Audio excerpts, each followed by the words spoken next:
Hello students, welcome back to Pragati Mantra classes. My name is Shivangi Agarwal and I am your mentor for upcoming TAT examination. तो बच्चों, जैसा कि हम लोगों ने video lecture series शुरू करी हुई है किसके लिए, पेपर 1 के लिए, ईवीएस सब्जेक्ट के लिए।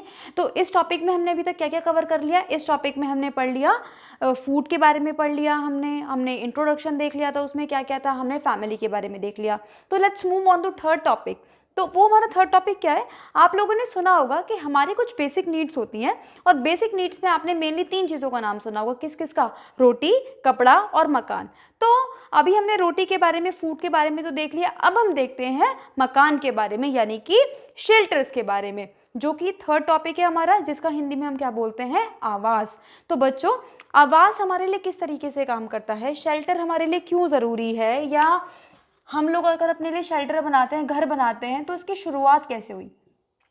देखो, हुआ क्या, आप लोगों को पता है कि पहले जो हमारा जो इवोल्यूशन हुआ है वो कहाँ से हुआ है। पहले हम लोग कैसे थे, आदि मानव थे। धीरे धीरे धीरे करके हमारे अंदर चेंजेस आए, इवोल्यूशन हुआ, और हम क्या बन गए, होमो सेपियंस बनते चले गए। तो ठीक कैसे हुआ ये सब चीज़ें। अब देखो, जैसे कि पहले हम जानते हैं जो हमारे मनुष्य था, जो आदि मानव था, वो क्या थे, वो थे हमारे हंटर गैदरर्स। मतलब वो क्या करते थे, शिकार करते थे और एक जगह से दूसरी जगह जाते थे। और उनका जो शेल्टर होता था उस टाइम पे, वो क्या होती थी, वो होती थी हमारी जो प्राकृतिक गुफाएं होती थी, जो पेड़ होते थे, घने जंगल होते थे, वो सब उनका शेल्टर हुआ करता था। फिर धीरे धीरे धीरे धीरे करके परिवर्तन आया। उन्होंने सोचा कि भाई अब हमें कोई अपना परमानेंट शेल्टर बना लेना चाहिए। मतलब अब उन्होंने हंटर गैदर से वो क्या बन गए, धीरे धीरे परमानेंट सेटलमेंट्स बनते चले गए। जब उन्होंने परमानेंट सेटलमेंट बनाना शुरू करा, तो वो लोग पहले अपने घर किस तरीके से बनाते थे, पहले वो लोग मिट्टी से बनाने शुरू करे। धीरे धीरे धीरे धीरे करके हर चीज़ में टेक्नोलॉजी यूज़ करते गए, आधुनिकरण होता गया, मॉडर्नाइजेशन आती गई, और हमने आज के टाइम पे क्या बनाने शुरू कर लिए, हमने अब बड़ी बड़ी बिल्डिंग्स बनानी शुरू कर ली, घर बनाने शुरू कर दिए। हम इतने अच्छे होटल्स देखते हैं, रेस्टोरेंट देखते हैं। तो ये सब किसका पार्ट बनते चले गए, हमारी लाइफ का पार्ट बनते चले गए। और ये सब हमारे लिए क्या, हमने इनको पढ़ा, हमने इनको देखा शेल्टर के नाम से, यानी कि आवास के नाम से। अब बच्चों, आवास हमारे लिए, शेल्टर हमारे लिए क्यों ज़रूरी है। देखो, शेल्टर हमारे लिए इसलिए ज़रूरी है क्योंकि इससे हमें परमानेंट हमारा घर हो गया, अब हम उसमें रह सकते हैं, आके उसमें रेस्ट कर सकते हैं। प्लस ये जो हमारा शेल्टर होता है, ये हमें डिफरेंट डिफरेंट चीज़ों से प्रोटेक्ट करता है। जस्ट लाइक सन रेज से प्रोटेक्ट करता है, चोर वगैरह से प्रोटेक्ट करता है, बारिश से प्रोटेक्ट करता है, सर्दी से प्रोटेक्ट करता है, गर्मी से प्रोटेक्ट करता है। तो शेल्टर का काम क्या होता है, शेल्टर का काम होता है हमें प्राकृतिक और अप्राकृतिक चीज़ों से प्रोटेक्ट करना। ये होता है हमारे शेल्टर का काम। अब देखो, ऑन द बेसिस ऑफ हम शेल्टर को कितने पार्ट्स में डिवाइड कर सकते हैं, हम इसको मोटा मोटा देखें तो 2 पार्ट्स में डिवाइड कर सकते हैं। कैसे, जैसे कि मैंने आपको बताया कि पहले जब हमने शेल्टर की खोज करनी शुरू करी, तो धीरे धीरे उसकी शुरुआत कैसे हुई, उसकी शुरुआत हुई प्राकृतिक चीज़ों से। क्या देखा गया कि हम लोगों ने क्या करा, धीरे धीरे गुफाओं में रहना शुरू करा, है ना। तो गुफाओं से हमारे माइंड में आइडिया आया कि क्यों ना हम अपने घर खुद से बना लिए जाएँ, पत्थर से, लकड़ी से, मिट्टी से, या फिर जो काऊ डंग होता है उससे, घास फूस से। तो उस बेसिस पे अगर हमने अपने शेल्टर को डिवाइड करा, तो हमारे शेल्टर कितने तरीके के हो सकते हैं, 2 तरीके के हो सकते हैं। कौन कौन से, एक होते हैं हमारे नेचुरल और दूसरे होते हैं हमारे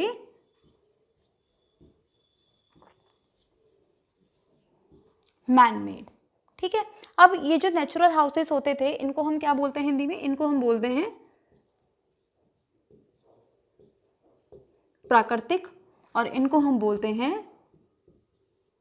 मानव निर्मित। ठीक है। अब देखो बच्चों, जनरली ये जो हमारे नेचुरल शेल्टर्स होते हैं, ये हमारे टेम्परेरी होते हैं।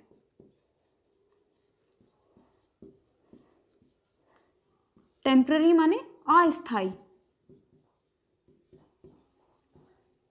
और जो हमारे मैनमेड होते हैं, ये होते हैं हमारे परमानेंट।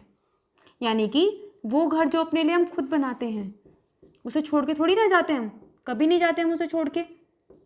वो कौन से हाउस होते हैं हमारे, वो होते हैं हमारे स्थायी, यानी कि परमानेंट हाउस। अब देखो, टेम्पररी और परमानेंट में अगर आपको डिफरेंस देखना हो तो क्या होगा।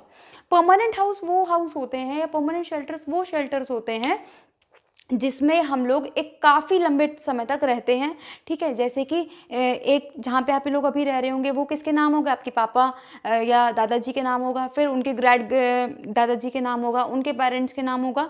तो परमानेंट शेल्टर्स वो शेल्टर्स होते हैं जहाँ पे पीढ़ी दर पीढ़ी कोई भी एक जो वंश होता है वो निवास करता है, that is our permanent shelters, जिसे हम अपने अनुरूप बनाते हैं, अपनी सुख सुविधाओं का ध्यान में रखते हुए बनाते हैं, वो सब होते हैं हमारे परमानेंट शेल्टर्स। वहीं अगर मैं टेम्पररी शेल्टर्स की बात करूं तो ये वो शेल्टर्स होते हैं जहाँ पे हम कम टाइम के लिए रहते हैं। जैसे कि आप लोग कभी ना कभी या तो हॉस्टल में रहे हों, तो वो क्या था, हमारा टेम्पररी शेल्टर्स था कि केवल और केवल हम वहाँ पे थोड़े टाइम के लिए पढ़ने के लिए गए थे, कुछ सालों के लिए गए थे और हम वापस आ गए।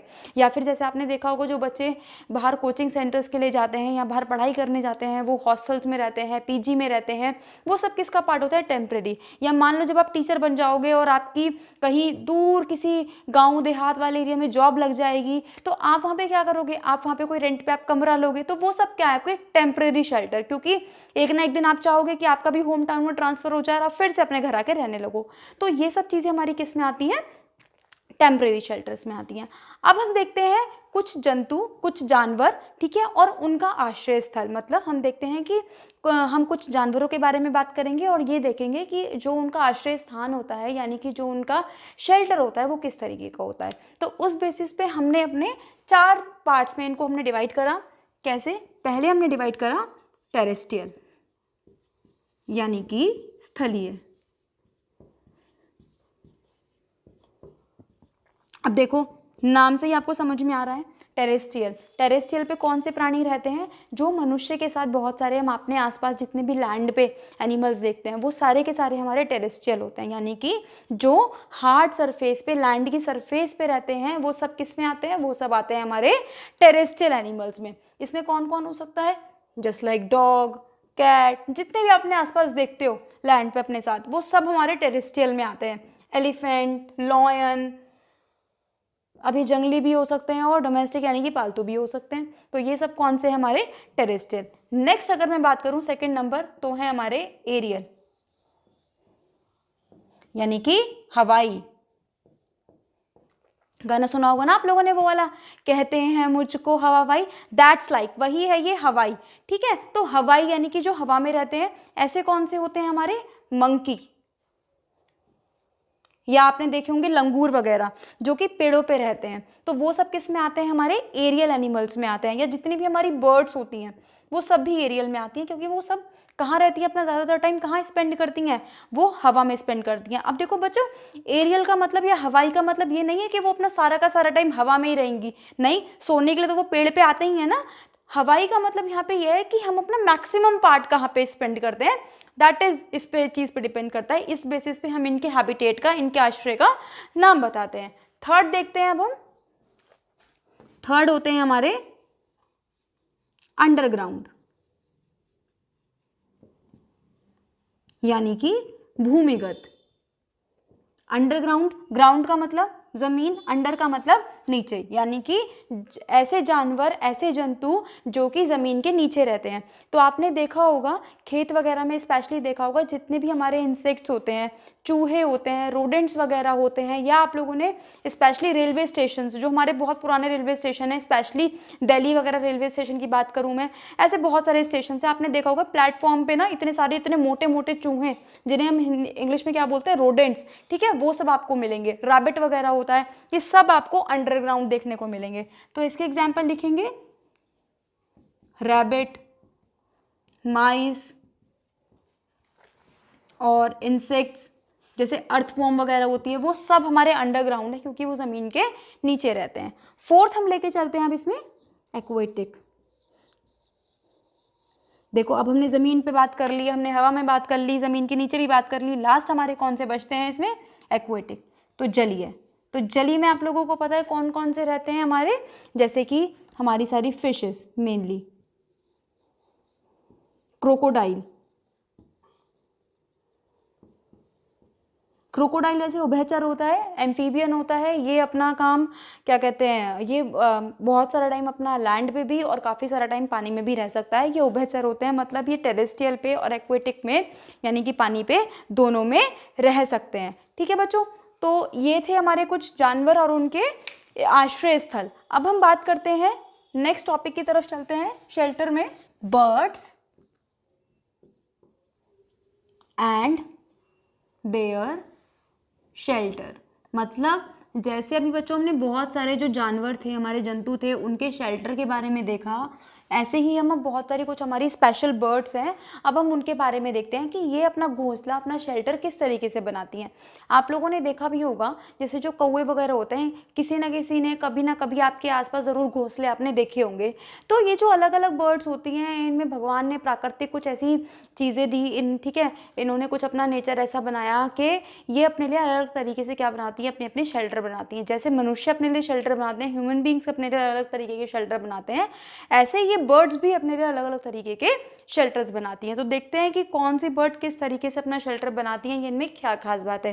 ये क्वेश्चन पूछ लिए जाते हैं कि जो पिजन है या स्पैरो है या डव बर्ड है, वो किस तरीके से कहाँ पे अपने घोंसले बनाती है। तो it's a very important topic. और बच्चों अगर आपको देखो लाइक करना ना भूलें, अगर आपको पसंद आ रहा है तभी मुझे पता चलेगा, मुझे भी इंकरेजमेंट मिलेगी, ताकि मैं आपके लिए इसी तरह से वीडियो लाती रहूं, अच्छी अच्छी वीडियोस। अगर आपको कोई भी डाउट है, कैसा भी डाउट है, तो आप कमेंट सेक्शन में बिल्कुल फ्रीली होकर पूछ सकते हैं, और आपको वहाँ पे आंसर ज़रूर मिलेगा उसका। तो अब हम बात करते हैं नेक्स्ट बर्ड की, दैट इज इंडियन रॉबिन, जिसे हम बोलते हैं भारतीय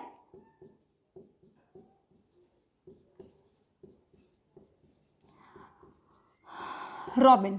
ठीक है बच्चों, तो अभी क्या करती है ये, बिल्कुल जैसे हमारे जो बहुत बड़े बड़े पेड़ होते हैं, बिल्कुल ऊंचे ऊंचे पेड़ होते हैं, बिल्कुल उनके टॉप पे जाके जो घोंसले बनाती है, वो होती है हमारी इंडियन रॉबिन बर्ड। इनसे आप पहचान भी सकते हो। मान लो आपने कोई पेड़ देखा, काफ़ी एक हाइट पर आपने देखा कि सबसे ऊपर उसके वहाँ पे नेस्ट बना हुआ है, तो आप पता लगा सकते हो, एक आइडिया लगा सकते हो कि ये कौन सी बर्ड ने बनाया होगा। अब हम नेक्स्ट बात करते हैं कोयल की। कोयल, या फिर इसको हम क्या बोलते हैं, नाइटेंगल भी बोलते हैं, कंफ्यूज नहीं होना है पेपर में अगर क्वेश्चन आ जाए। और क्रो की, यानी कि जो हमारा होता है कौवा बेचारा।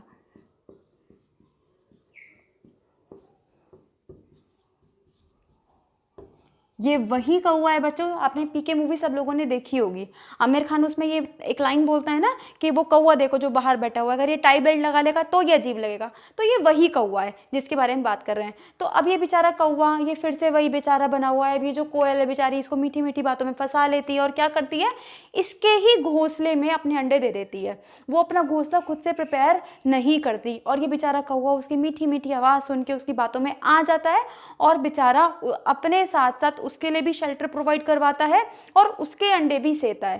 ठीक है, मतलब उसके अंडे को भी वही टेम्परेचर, वही सब कुछ कंडीशंस देने की कोशिश करता है, जिससे कि उसके बच्चे भी बर्थ ले सके। तो ये है हमारा कोयल और क्रो के बारे में। नेक्स्ट अब हम चलते हैं स्पैरो और पिजन पे। स्पैरो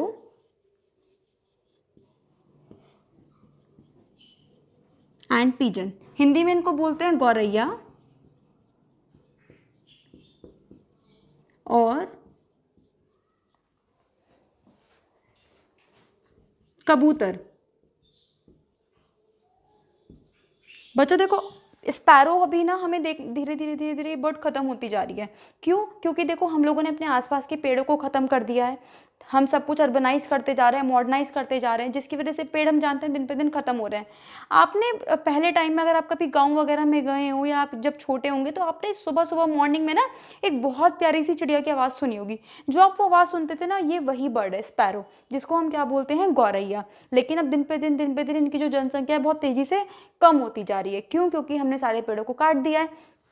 अब इनकी क्या खास बात है कि ये जो पिजन वगैरह, स्पैरो वगैरह होती हैं, ये अपने घोंसले कहाँ बनाती हैं, स्पेशली ये बनाती हैं या तो वेंटिलेटर्स पे बनाती हैं। ये आपने बहुत देखी भी होंगी अपने घरों में, कहीं ना कहीं बिल्कुल देखी होंगी। या जैसे आपने देखा होगा जो बहुत पुरानी बिल्डिंग्स होती हैं, या मिरर के नीचे, वेंटिलेटर्स के नीचे ये अपने घर को बनाती हैं। नेक्स्ट अब हम चलते हैं बारबेट,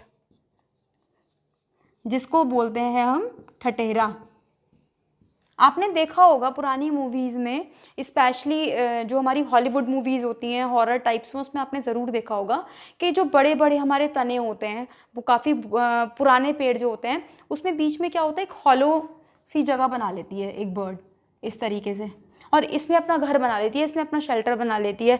यही वो बर्ड होती है बार्बेट, जो ट्रंक को अपना घर बना लेती है और टक टक टक टक टक टक जब ये अपनी चोंच से उसमें आवाज़ करती है, इस तरह से उसको हॉलो कर देती है टक टक टक टक करके, और इस तरीके से वो अपना घर बनाती है। नेक्स्ट हम चलते हैं डव, डव बर्ड की तरफ। आप सब लोगों ने गाना ज़रूर सुना होगा, कबूतर जा जा जा। तो वो जो कबूतर बेचारा आज तक जाए जा रहा है, जाए जा रहा है, आए आ रहा है, आए आ रहा है, संदेश ले लेके, जे के, वो यही डव थी। ठीक है, वो यही डव बर्ड थी। तो ये पहले के टाइम में हमारी जनरली काम आती थी एक जगह से दूसरी जगह संदेश वाहक के रूप में, जब हमारे पास कम्युनिकेशंस के बहुत सारे अच्छे अच्छे मीन्स ऑफ नहीं थे, जैसे कि आज हमारे पास थे। नेक्स्ट अब हम बात करते हैं, ऐसे ही हमारे पास एक और बर्ड होती है वीवर बर्ड, और एक हमारे पास होती है टेलर बर्ड।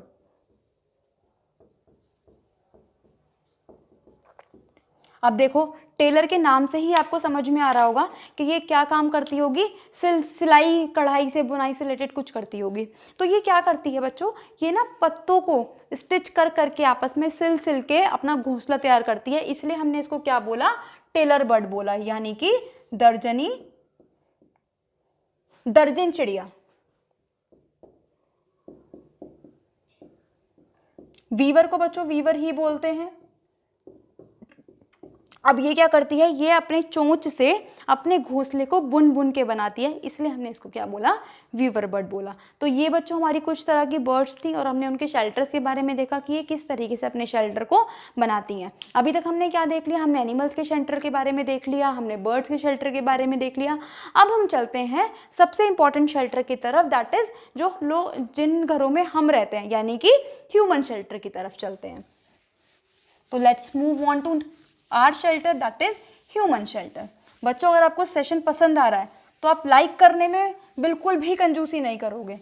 देखो, बस एक ये लाइक ही करने से, आपके शेयर करने से ही हमें मोटिवेशन मिलता है, इसी से हमें पता चलता है कि आप लोग को वीडियो पसंद आ रही है, आपको समझ आ रही है। इसी से बस हमें एक एनकरेजमेंट मिलता है कि हम आपके लिए इतना हार्ड वर्क कॉन्टिन्यूसली करते रहें। तो next move on to human shelter.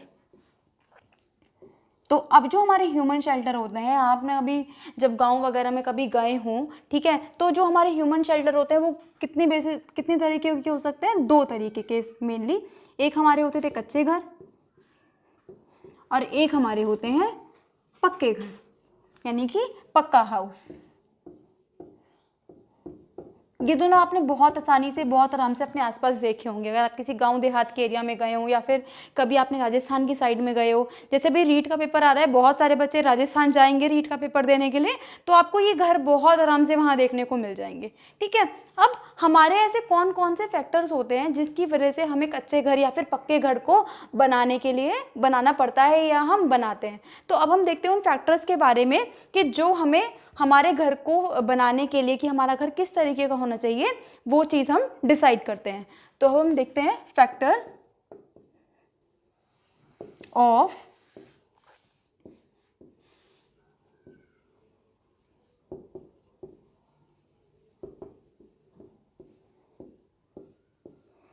देखो बच्चों, आप एक बात सोच के देखो, हम चाय कब बना सकते हैं, जब हमारे पास चाय बनाने के लिए दूध अवेलेबल हो, गैस हो, चीनी पत्ती हो, चाय हो, तभी तो हम दूध बना सकते हैं, तभी तो हम चाय बना सकते हैं। ऐसे ही अगर मुझे पक्का घर बनाना है, तो पक्का घर बनाने के लिए मुझे उसका रॉ मटेरियल भी तो मिलेगा, तभी तो मैं पक्के घर बना पाऊंगी।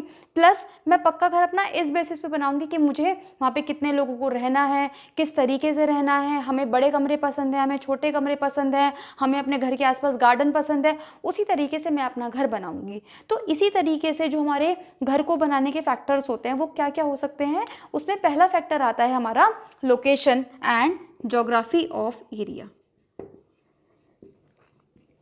Location and geography of area, ठीक है, इसको हिंदी में हम बोलेंगे क्षेत्रीय भूगोल।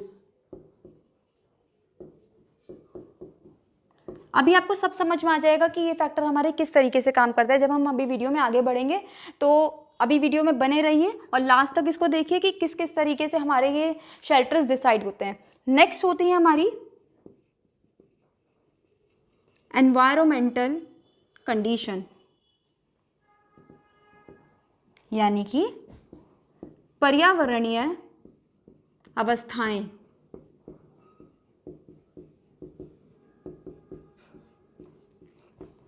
अभी हम सब देखेंगे कि किस तरीके से इफेक्ट डालती हैं।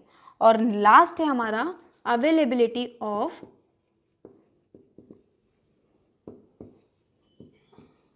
रॉ मटेरियल, मतलब कच्चा माल। हमें जिस तरीके का कच्चा माल उपलब्ध होगा उसी तरीके का हम घर बना पाएंगे। तो देखो अब क्षेत्रीय भूगोल में किस तरीके से करता है। जैसे कि मान लो अगर मेरा घर पहाड़ों पे है तो मैं अपना घर कैसा बनाऊंगी, मैं अपना घर छोटा बनाऊंगी, ज़्यादा हाइट में नहीं रख सकती उसको, ज़्यादा ऊंची ऊंची बिल्डिंग्स में वहाँ नहीं बना सकती। एनवायरमेंटल कंडीशन, मान लो कि जो मेरा घर है वो बहुत ठंडे एरिया में है या फिर बहुत गर्म एरिया में है, तो मैं वहाँ पे क्या, मैं सीमेंट के घर नहीं बना सकती। तो ये सब कुछ फैक्टर्स होते हैं जो कि डिसाइड करते हैं कि मेरा घर वहाँ पे कैसा होगा। तो बच्चों अब हम देखते हैं कि आपने जैसे अगर आप कभी यूपी से बाहर गए हो या आपने डिफरेंट एरियाज देखे हो कि नॉर्थ ईस्टर्न में आप जब जाओगे तो आपने अलग तरीके के घर देखे होंगे। आपने वहाँ देखा होगा कि हम लकड़ी से के घर बनाते हैं, या आप कभी राजस्थान वाले एरिया में गए हो तो आपने देखा होगा कि वहाँ पे हम कैसे घर बनाते हैं, मिट्टी के घर बनाते हैं। या डिफरेंट स्टेट्स में डिफरेंट जगह पे आपने अलग अलग तरीके के घर देखे होंगे। तो ऐसा क्यों देखा? ऐसा हमने देखा उन 3 रीजंस की वजह से जो हमने अभी अभी देखे थे। कौन कौन से थे वो 3 रीजंस? वो थे हमारे कि हमारा क्लाइमेटिक कंडीशन कैसा है, हमारे पास रॉ मटेरियल कैसा है, और प्लस हमारे जो एरिया है उसकी ज्योग्राफी कैसी है। ज्योग्राफी का मतलब है कि वो प्लेन एरिया है या फिर पठार का एरिया है या फिर माउंटेनस पर्वत वाला एरिया है, इनके बेसिस पे। तो पहले हम उस टाइप के घर देखते हैं, houses made up of mud, यानी कि ऐसे घर जो मिट्टी से बने होते हैं। अब देखो पहली बात तो ये आपको कहाँ देखने को मिलेंगे सबसे ज़्यादा? ये आपको देखने को मिलेंगे राजस्थान में। अब हम जानते हैं राजस्थान का जो मौसम होता है वो कैसा होता है, वो होता है गर्म। तो अब ये घर क्या काम करेंगे? ये घर काम करेंगे कि उन लोगों को ये ठंडा रखेंगे। ठीक है, ऐसे घर मतलब क्या करेंगे? ऐसे घर अंदर से रहते हैं ठंडे, और जो बाहर की गर्मी का इफेक्ट होता है ये उसको कम कर देते हैं, काफ़ी हद तक मिनिमाइज कर देते हैं। इसलिए ये घर हमें कहाँ देखने को मिलेंगे? गर्म राजस्थान में, यानी कि जो हमारे हॉट डेजर्ट एरिया होते हैं वहाँ पे हमें ये इन टाइप के घर देखने को मिलेंगे। और जनरली ये घर बहुत छोटे छोटे होते हैं, इसमें आप कोई मल्टी स्टोरी बिल्डिंग नहीं बना सकते, आप खुद सोच सकते हो इतना तो।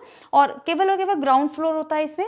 एक चीज़ बच्चों इन घर में बहुत ध्यान देने वाली होती है, कभी भी जैसे हमारे जो ज़्यादा गर्मी वाले एरिया होते हैं, जब ये ज़्यादा गर्मी वाले एरिया हैं तो यानी कि यहाँ पे रेनफॉल कम हो रही होगी, बारिश कम हो रही होगी, तो इनकी जो रूफ होती है वो हमेशा इस तरीके से फ्लैट बनाई जाती है। क्यों बनाई जाती है? ताकि इस पर जब बारिश आए कभी तो इसके पानी को, रेन वाटर को हम कलेक्ट कर सकें, इसलिए जो यहाँ की रूफ्स होती हैं वो इस तरीके की होती हैं। देखो अभी आप जैसे जैसे अलग अलग तरीके के घर देखोगे, अलग अलग एरिया में घर देखोगे, वैसे वैसे आप देखोगे कि इनके रूफ भी चेंज हो रही हैं। अभी वो मैं आपको आगे बताती रहूँगी कि ये रूफ क्यों चेंज हो रही है या फिर उसका क्या रीज़न है। ठीक है, तो नेक्स्ट मूव करते हैं अब हम houses made up of would and bamboo.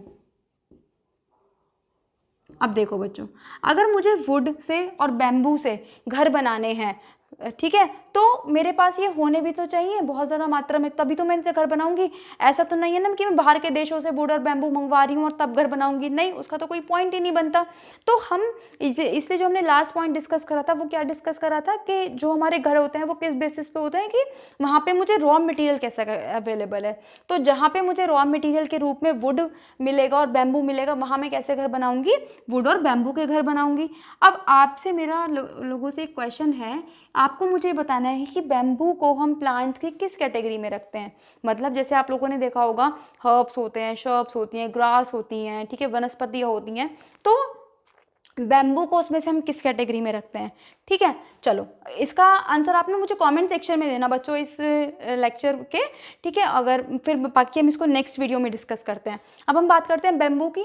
तो बच्चों देखो इनसे घर बनाने का फ़ायदा क्या होता है, या ये कैसे एरिया में बनाए जाते हैं?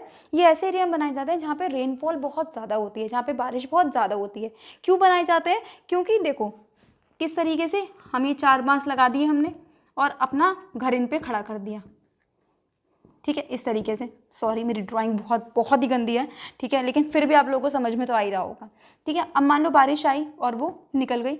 ठीक है, पानी भरा, नीचे पानी भरा हुआ है। जब बारिश बहुत ज़्यादा है तो ऑब्वियस बात है कि उस एरिया में पानी भी भरा रहेगा। ठीक है, तो ऐसे एरियाज़ में जो इस टाइप के घर होते हैं वो बहुत सक्सेसफुल होते हैं। क्यों? क्योंकि बारिश के जो इफ़ेक्ट को ये आराम से झेल सकते हैं। ठीक है, और उस टाइम पे ये बर्बाद नहीं होंगे, ख़त्म नहीं होंगे। क्योंकि देखो शेल्टर का काम क्या है? हमें प्रोटेक्ट करना। अगर शेल्टर खुद ही प्रोटेक्ट नहीं हो पा रहा है तो वो हमें कैसे प्रोटेक्ट करेगा? तो इसीलिए जितने भी आपके नॉर्थ ईस्टर्न स्टेट हैं,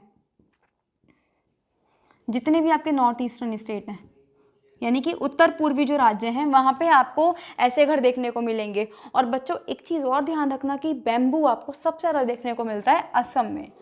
सबसे ज़्यादा अगर आपसे पूछ लिया जाए इंडिया में कि बैम्बू आपको कहाँ देखने को मिलेगा या कहाँ पाया जाता है, तो वो मिलता है असम में। ठीक, अब हम चलते हैं, हमने गर्मी वाले घर देख लिए, बारिश वाले घर देख लिए। अब हम चलते हैं अपने जहाँ पे जो हमारे ठंडे इलाके होते हैं, वहाँ पे हम किस तरीके के घर बनाते हैं। आई होप बच्चों आपको लेक्चर पसंद आ रहा होगा, समझ में भी आ रहा होगा। तो प्लीज़ अगर आपको पसंद आ रहा हो तो वीडियो को लाइक करना ना भूलें। Let's move on to next. Houses made up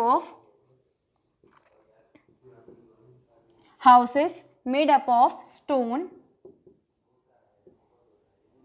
तो बच्चों देखो, अब जो हमारे बहुत ठंडे एरिया होते हैं वहाँ पे हम किस तरीके के घर बनाते हैं?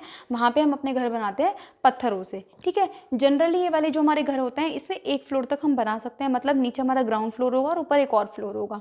ठीक, और ध्यान रखना जब हम 2 फ्लोर बनाते हैं इसमें, तो नीचे हम जनरली अपना सामान स्टोरेज करते हैं। ठीक है, और ऊपर हम रहते हैं, रिसाइड्स, यानी कि ऊपर रहते हैं और नीचे स्टोरेज के लिए एज ए स्टोरेज यूज़ करा जाता है। अब जब मैं कह रही हूँ ये आपको ठंडे एरिया में मिलेगा, तो ये कौन कौन से स्टेट्स में मिलेगा? जैसे कि हमारा लद्दाख वाला रीजन है, वहाँ पे आपको ये घर देखने को मिलेंगे। ठीक है, अब इन घर की स्पेशलिटी ये क्या करते हैं कि हीट को अपने अंदर ट्रैप कर लेते हैं और बाहर की जो ठंडी हवाएं होती हैं उनसे हमको प्रोटेक्ट करते हैं। तो कहाँ देखने को मिलेंगे हमें? लेह लद्दाख वाले, कश्मीर वाले रीजन्स में ये हमें घर देखने को मिलते हैं। ठीक है, अब यहाँ पे हम इसके साथ साथ स्टोन्स के साथ साथ बच्चों वुड का भी यूज़ करते हैं। आपने देखा भी होगा जब क्या कहते हैं, बहुत सारी पुरानी उस मूवी में जहाँ पे कश्मीर वगैरह में शूटिंग हुई है, आपने एक स्पेशल चीज़ और देखी होगी बच्चों वहाँ पे। आपने एक वो वाला गाना सुना होगा, एक बहुत पुराना गाना है शम्मी कपूर जी का, क्या कहते हैं, ये चेहरा, ये चांद सा रोशन चेहरा, जुल्फों का रंग सुनहरा। सुना होगा आप सब लोगों ने वाला सॉन्ग, नहीं सुना है तो ज़रूर सुनना। ठीक है, आपने देखा होगा कि उसकी शूटिंग कैसे हो रखी है कि एक नाव होती है, एक झील होती है और उसके अंदर ऐसा कुछ स्ट्रक्चर बना होता है जिसमें दोनों हीरो हीरोइन बैठे हैं और वो शूट हो रहेगा ना। तो ये जो बच्चों स्पेशल बोट्स होती हैं, ठीक है, इन्हें हम क्या बोलते हैं? इन्हें हम बोलते हैं डोंगा। इन्हें हम बोलते हैं डोंगा। और इस तरह के घर को हम क्या बोलते हैं? Houses on boat. स्पेशली जो न्यूली मैरिड कपल होते हैं वो इन घरों में जाके रहते हैं। ठीक है, और मतलब काफ़ी अच्छा एक्सपीरियंस होता है कि चारों तरफ पानी और आप इन घरों में रह रहे हैं। लेकिन बच्चों ध्यान रखना, ये जनरली हमारे टेम्परेरी हाउसेस की कैटेगरी में आते हैं, परमानेंट पे नहीं आते। ठीक है, और ये जो हाउस बोट वगैरह होती है बच्चों, ये आपको 2 स्टेट में मेनली देखने को मिलेंगी। एक तो कश्मीर में देखने को मिलेंगी आपको, और एक ही देखने को मिलेंगी आपको केरला में। ये वहाँ की स्पेशलिटी आप ये मानिए। बहुत दूर दूर से लोग आते हैं केवल इन बोट्स में रहने के लिए, इनका एक्सपीरियंस लेने के लिए। ठीक है, नेक्स्ट अब हम बात करते हैं इग्लू की। इग्लू आप सब लोगों ने बचपन में सुना ही होगा, और आपने ये भी सुना होगा कि इग्लू में जो लोग रहते हैं उन्हें हम क्या बोलते हैं? एस्कीमोज। ये सब लोगों ने सुना होगा। अब बच्चों आपके माइंड में क्वेश्चन भी आ रहा होगा कि मैडम ने तो ये बता दिया कि जो स्टोन के घर होते हैं वो भी ठंड में बनते हैं, इग्लू जो होते हैं वो भी ठंड में बनते हैं। अब हम कैसे पता लगाएंगे कि स्टोन वाले घर कहाँ बनाने हैं और इग्लू हमें कहाँ बनाना है? तो बच्चों ध्यान रखना, इग्लू हम वहाँ बनाते हैं जहाँ पे जो हमारा पूरा साल भर होता है, जो आसपास का एरिया होता है वो पूरा का पूरा हमारा बर्फ़ से कवर्ड रहता है, जहाँ पे हमें चारों तरफ आइसी आइस देखने को मिलेगी, वहाँ पे हम बनाते हैं इग्लू। लेकिन जहाँ पे हमारा टेम्परेचर बहुत कम होता है लेकिन हमें बर्फ़ जनरली देखने को नहीं मिलेगी, वहाँ पर हम कैसे घर बनाते हैं? स्टोन्स के और वुड के घर बनाते हैं। अब एक चीज़ और इन दोनों में जो डिफरेंट होती है वो क्या? इनके जो गेट होते हैं बच्चों, इग्लू के जो गेट होंगे वो बहुत छोटे होंगे। अब उसका क्या रीज़न है? जितना छोटा हमारा गेट होगा उतनी ही हीट कम बाहर निकलेगी। जैसे कि आप लोगों ने देखा होगा जब भी आप डोमिनोज वगैरह में गए हो या मॉल्स वगैरह में गए हो, तो जब आप उसका गेट ओपन करते हैं तो वहाँ पे आपने देखा होगा कि जो डोर होता है उसके ऊपर, जैसे मान लो ये डोर है, यहाँ पे एक तरह का फ़ैन लगा हुआ होता है, बहुत तेज़ चलता रहता है। कभी आपने सोचा है कि इस फ़ैन का काम क्या होता है? इस फ़ैन का काम क्या होता है कि जो बाहर अंदर की कूलिंग होती है ये उसको बाहर नहीं निकलने देता। ठीक है, नेक्स्ट अब हम मूव करते हैं टेंट हाउस। आपने देखा होगा जो लोग कैंपिंग वगैरह के लिए जाते हैं, ठीक है, ये भी एक तरह के हमारे टेम्प्रेरी हाउसेस होते हैं। ठीक है, और कहाँ देखने को मिलेंगे? जनरली हमें पहाड़ों वगैरह पे देखने को मिलेंगे। प्लस फिर नेक्स्ट होती है हमारी लास्ट हाई राइज बिल्डिंग्स, मतलब जो ऊंची ऊंची इमारतें होती है, गगनचुंबी इमारतें होती हैं, जैसे लाइक बुर्ज खलीफा जो दुबई की सबसे बड़ी बिल्डिंग है, या फिर मैं बोलूँ वर्ल्ड की सबसे बड़ी बिल्डिंग है, तो वो सब किस में आती है? हमारी हाई राइज बिल्डिंग में आती है।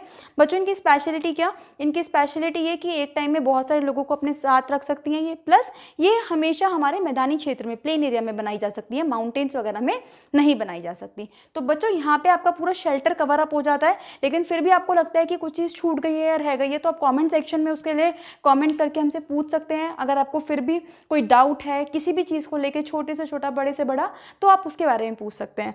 आई होप बच्चों आपको पूरा का पूरा लेक्चर पसंद आया होगा।